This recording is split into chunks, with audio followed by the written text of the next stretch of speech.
Welcome. In this section, we would focus on Rio Conference 1992, that's the Earth Summit. Now, first understand that this was a conference which was unexpectedly huge conference in terms of the size and the scope that was discussed. Nearly 10,000 journalists from across the globe came to cover this conference. Now, what was so unique? 21 years after the first global conference took place by United Nations, it was brought into light that there is scenario for extreme poverty. The section of affluent population is having undue advantage to natural resources, and to make a healthy planet there have to be decisions that are to be taken, and these decisions have to be very difficult decisions. So government actually recognized the need to redirect all the national and international plans into one line so that they could have a common alignment, and Earth Summit was nothing more but a result of it.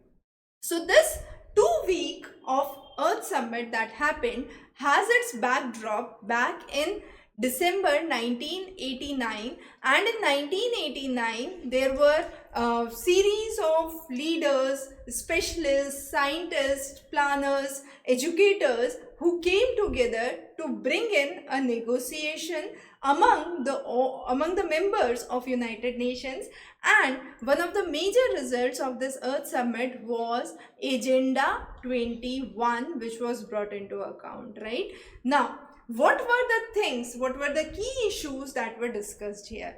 For example, human rights, social development, population, women, health, then you have settlements, were some of the important things which were focused under the Earth Summit.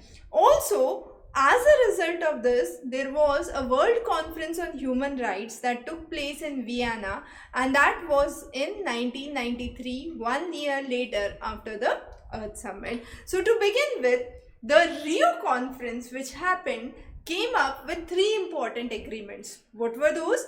Agenda 21, which we would cover in a separate lecture, Rio Declaration on Environment and Development, and the Statement of Forest Principles, which we have covered in our class on forest, right?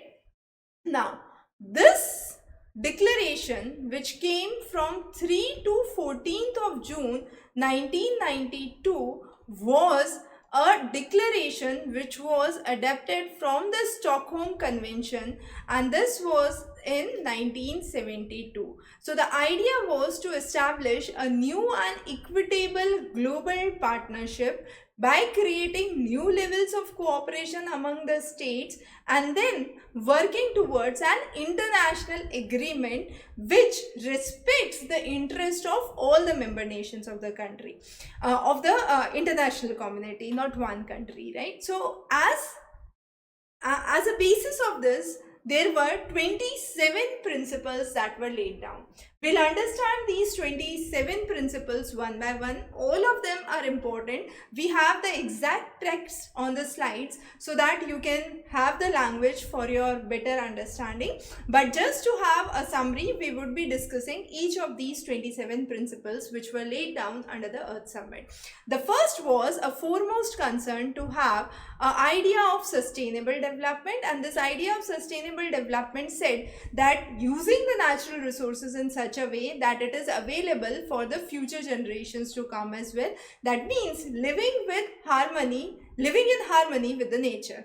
The second important point was that all the states must adhere to the principles which have been laid down under the international laws and must abide by it. The third principle talked about the right to development, and that is any development or any project that comes in should meet the needs of the future generations. And finally, the next principle talks about a integral process for the development. That means whatever environmental protection policies are being brought, those cannot be considered in isolation. That means they are integral part of the total process of development. The principle 5 focuses exclusively on eradicating poverty. from all the member nations. Principle 6 talks about identifying the most vulnerable environmental areas and giving them a special priority. Principle 7 talks about a global partnership for conserving the ecosystem globally and focusing on the issues that lead to degradation of the environment. So, whatever technologies or finances are required for the same should be taken into account. Principle 8 talks about reducing the unsustainable patterns of production and consumption. Principle 9 talks about building up capacity for sustainable development, enhancing the development. Principle 10 talks about handling the participation of the citizens at each level and encouraging public awareness and participation by the public. Principle 11 focuses on bringing in legislations, laws for environmental standards. ISO is one such example in India. And then Principle 12